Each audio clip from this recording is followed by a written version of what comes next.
नमस्कार साथियों, जय हिंद जय भारत। साथियों, जैसा कि आप जानते हो कि हरियाणा कौशल रोजगार निगम की पॉलिसी में कुछ बदलाव किए गए हैं, जो आने वाले भविष्य के साथी जिनका जॉब सिक्योरिटी के अंदर सिलेक्शन होगा तो उनके लिए जो आगे का रास्ता है वो सुगम हो जाएगा। तो साथियों, थोड़ा इसको जान लेते हैं कि क्या बदलाव किए गए हैं और किस प्रकार जॉब सिक्योरिटी में आने के लिए ये जो मील का पत्थर है वो साबित होंगे। Regarding amendment in the deployment of the contractual policy 2022, यानी कि हरियाणा कौशल रोजगार निगम की जो 2022 की पॉलिसी बनी थी उसके अंदर कुछ बदलाव किए गए हैं। तो साथियों, बाकी ये लेटर का हवाला दिया गया है और जहाँ से हमने जो हमारे काम की चीज़ें हैं वो हम सबसे पहले पढ़ेंगे। तो साथियों, जैसे कि हम सबसे पहला मुद्दा तो जो था वो सैलरी को लेकर था। बार बार यही सभी को समस्या आती थी कि एचक्यार्न की सैलरी वो समय पे नहीं मिलती। तो उसके लिए एक प्रावधान या एक प्रकार का जो रूल है वो बनाया गया है। Timely payment for intend cost 5.5 para है, उसमें ऐड किया गया है। Intended organisation shall ensure timely payment of intend cost to the nigam for the deployment manpower, यानी कि जो ऑर्गेनाइजेशन काम ले रही है तो उसे ये ध्यान रखना होगा कि समय पर उनको पेमेंट मिले। If payment of wages of deployed manpower is not executed by 7th of every month, the nigam shall be liberty to withdraw the deployment power। यानी कि साथियों, 7 तारीख तक अगर आपकी सैलरी एग्जीक्यूट नहीं होती है तो उसके बाद निगम है वो जो भी मैन पावर दी हुई है उसको वापस ले सकता है। All intended organization at the time of making payment to the nigam shall follow the provision of GST and Income Tax Act 1961 और TDS as the were applicable। यानी कि साथियों, जब भी इनवॉइस तैयार होता है तो उसमें GST और इनकम टैक्स है। जैसे कि 515 आपका इनकम टैक्स करता है, 1961 की जो पॉलिसी है जिसमें TDS और इनकम टैक्स का बताया गया है वो सभी इन साथियों का काटना है और समय रहते कटना चाहिए। तो साथियों, अगर आप GST या इनकम टैक्स भरते हो तो इसका फ़ायदा क्या है? जितने भी गवर्नमेंट एम्प्लॉय हैं हरियाणा के अंदर वो सभी इनकम टैक्स भरते हैं। तो इनकम टैक्स भरने से आपको जॉब सिक्योरिटी है वो जल्दी मिलती है और जो कानून के दायरे में आने वाले जितने भी रूल हैं उसमें आप शामिल हो जाते हो।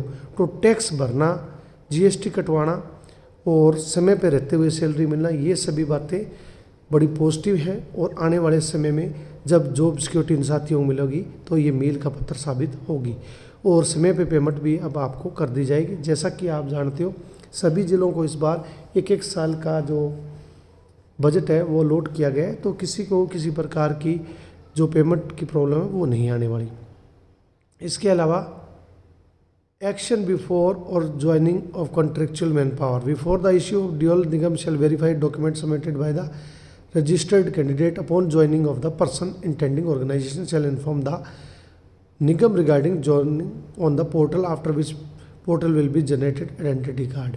तो साथियों, इसमें बताया कि जो डेट ऑफ लेटर ज्वाइनिंग है उससे पहले डॉक्यूमेंट वेरिफिकेशन है वो जो निगम है वो खुद करेगा और उसके बाद ही पोर्टल पर साथियों को अलाउ किया जाएगा और उनके आइडेंटिटी कार्ड है वो इशू होंगे। यानी कि साथियों, फर्स्ट लेवल पर वेरिफिकेशन है वो निगम खुद करेगा, तो ये भी एक अच्छी बात है। इसके अलावा 6.5 पैरा है उसमें बताया गया है training skill to the deployment person and to encourage for entrepreneurship. यानी कि साथियों, एचक्यार्न की कुछ ऐसी पोस्टें हैं जिनके अंदर जैसे पटवारी की हो या कोई और भी पोस्टें ऐसी होती है जिनके अंदर हमें पहले कुछ एक्सपीरियंस की ज़रूरत पड़ती है। तो साथियों, इसमें उन साथियों को ट्रेनिंग या स्किल है वो सिखाया जाएगा जो साथी इस प्रकार के जॉब के ऊपर कार्य करेंगे। तो अच्छी बात है साथियों, उनको आगे जो ट्रेनिंग है वो डिपार्टमेंट है वो खुद देगा। इसके अलावा साथियों देखो, और भी इसके अंदर काफ़ी पैरे हैं जो ज़रूरी ऐड की।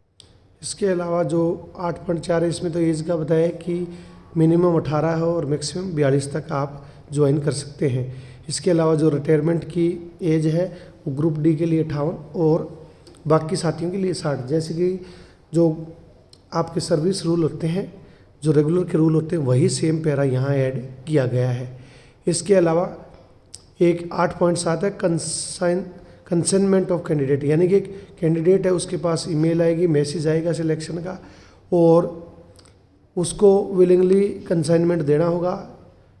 और उसमें बताया job role offer to him in the case no response with respect to consignment regarding final offer of deployment concerned candidate shall be debited from the merit list for a period of 1 month and for a period of 3 months। अगर वो 1 महीने तक नहीं जाता है तो उसका period है साथियों वो माना नहीं जाएगा, यानी कि वो फिर उसके लिए क्लेम नहीं कर सकता। उसके बाद आगे उसकी जो रीडिप्लॉयमेंट है वो दोबारा होगी, तो मेरिट है वो भी उसकी दोबारा बनेगी।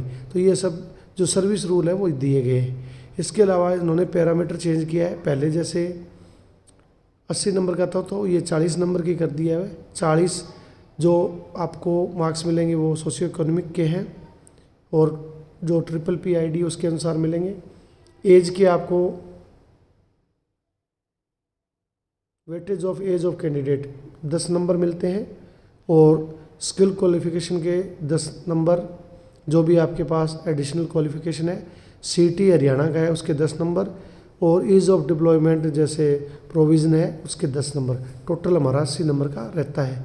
तो ये इनकम का बताया कि 1 लाख है तो 40, 1 लाख से 81 है तो 30, 180 से 3 लाख है तो 20, और 3 लाख से 6 लाख है तो 10। तो ये एक प्रकार का कटा क्राइटेरिया है वो मेंशन किया गया है। और एज के अगर 24 से 36 है तो 10 नंबर, 36 से 42 है तो 5 नंबर, ये सब इसमें दिया हुआ है। इसके अलावा CT जिस भाई का क्वालिफाई है तो उसको भी 10 नंबर इसके अंदर मिलेंगे। सबसे अच्छा पैरा जो ऐड किया है, compensate development of compensate financial assistance, यानी कि साथियों जैसे कि पहले हमने एक केस देखा था पलवल के अंदर, हमारे एक साथी की मृत्यु होगी तो उस परिवार को कुछ भी नहीं दिया गया था। तो ये भी बात बहुत बार आला अधिकारियों के सामने रखी गई है कि जैसे और साथियों को कंपनसेट किया जाता है तो इन्हें भी किया जाए। तो साथियों अभी इसमें ये रूल नया ऐड किया गया है, इन केस ऑफ डेथ, जो 12 नंबर पैरा है उसके अंदर इन्होंने ऐड किया, in case of death while in contractual service the family of deceased contractual person may opt either to avail the benefit of compensate financial assistance of 3 lakh.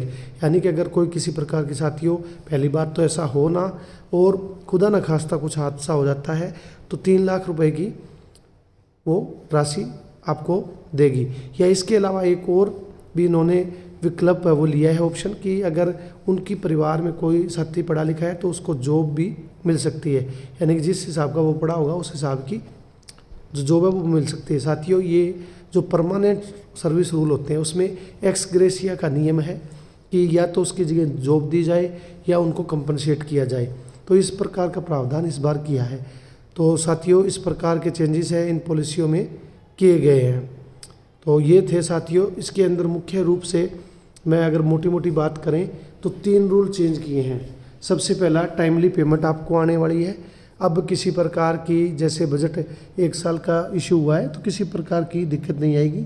7 तारीख से पहले आपकी सैलरी है वो डिसबर्स्ड हो जाएगी। सभी साथियों को सैलरी है वो समय रहते मिलेगी। और ज़रूरी भी है क्योंकि कुछ साथियों को फाइनेंशियली दिक्कत रहती है तो इस प्रकार की दिक्कत आगे से आपको नहीं आएगी। दूसरा था कि जो इसके अंदर आपको बताया है कि एक्स ग्रेशिया की पॉलिसी इन्होंने लॉन्च की है, जिसके अंदर 3 लाख या किसी साथी की कोई दुर्घटना हो जाती है तो 3 लाख या उसके घर में कोई ना कोई जॉब का रोज़गार करेंगे। तो ये बड़े सराहनीय कार्य इन्होंने किए हैं। ट्रेनिंग का भी इन्होंने हवाला दिया है कि ट्रेनिंग भी दी जाएगी कुछ पोस्टों के लिए। तो साथियों एक छोटी सी 2 तो जानकारी आपको बता दी कि एक्स ग्रेशिया और टाइमली पेमेंट के लिए किया गया। इसके अलावा जो मुख्य रूप से जो मुद्दा है रिजर्वेशन पॉलिसी, कोई भी पॉलिसी आप हरियाणा की या जो भी गवर्नमेंट एम्प्लॉय की जो पॉलिसियाँ होती है जिससे जो साथियों को जो सर्विस का सिक्योरिटी दिया जाता है उसके अंदर रिजर्वेशन होना ज़रूरी है। जैसे कि JBT वाले साथी थे वो आप समझते हो कि कितने सालों से परमानेंट नहीं हुए तो उसके अंदर रिजर्वेशन पॉलिसी नहीं थी और रिजर्वेशन पॉलिसी ना होने की वजह से वो साथी रेगुलर नहीं हो पाए। लेकिन उन्होंने हरियाणा कौशल रोजगार के लिए रिजर्वेशन पॉलिसी वो दी है। तो reservation policy both vertical and horizontal applicable from time to time for direct or recruitment shall also be followed by the Nigam and state level for every job role and not district level। यानी कि reservation policy है वो introduce की है जिसमें horizontal और vertical reservation है वो दिया जाता है। डिस्ट्रिक्ट लेवल पे तो नहीं मिलता लेकिन स्टेट लेवल पे ये दिया जाता है। और इसके हिसाब से बताया है कि roster shall be maintained in tend wise the overall strength of candidate reserve category deployed of job role, यानी कि कितने साथी हैं उनको जर्नल के अंदर रोज़गार मिला, कितने SC EWS BCA BCB कितने साथियों ने ज्वाइन किया। तो इस सब प्रकार की जानकारी है आपको रिजर्वेशन पॉलिसी के अंदर मिलती है।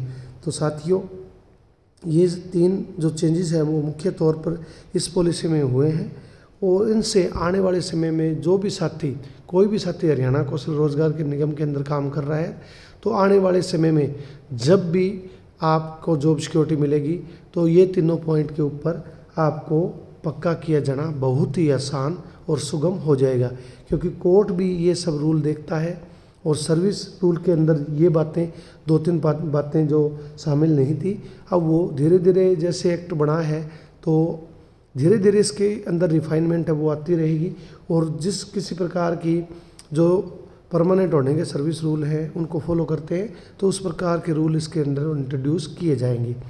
इसके अलावा साथियों बहुत सारी जानकारियाँ छोटी छोटी जानकारियाँ और भी है जो कि कानून की तरफ से सही रहती हैं।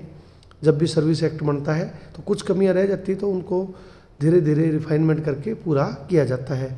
तो साथियों बड़ी खुशी वाली बात है कि सरकार ने अब इस सर्विस ऑफ एक्ट बनाने के बाद इसके अंदर कुछ बदलाव की ज़रूरत थी वो भी कर दिए हैं और सभी साथियों के लिए बड़ी ये खुशी वाली बात है कि इस प्रकार के पॉजिटिव रिस्पॉन्स है वो सरकार के आ रहे हैं और बदलाव है वो देखने को मिल रहे हैं। तो साथियों अपने चैनल से अगर किसी भी प्रकार की आपको अच्छी जानकारी मिलती है तो सब्सक्राइब ज़रूर करें और आपको बिल्कुल फैक्चुअल और ऑथेंटिक जानकारी है वो देने का मैं प्रयास करता हूँ। इसके अलावा साथियों जो साथी बार बार पूछ रहे हैं कि रिन्यूअल नहीं हो रहा कॉन्ट्रैक्ट का, तो इस महीने में आपका रिन्यूअल है वो सभी साथियों का हो जाएगा और लेटर है वो भी आपको देखने को मिल जाएगा। तो सभी साथी अपनी जो ड्यूटी है वो अपने समर्पित होकर पूरी तरह से पॉजिटिव होकर करते रहें और सरकार आपकी तरफ पॉजिटिव है, किसी प्रकार की समस्या नहीं आने वाली है।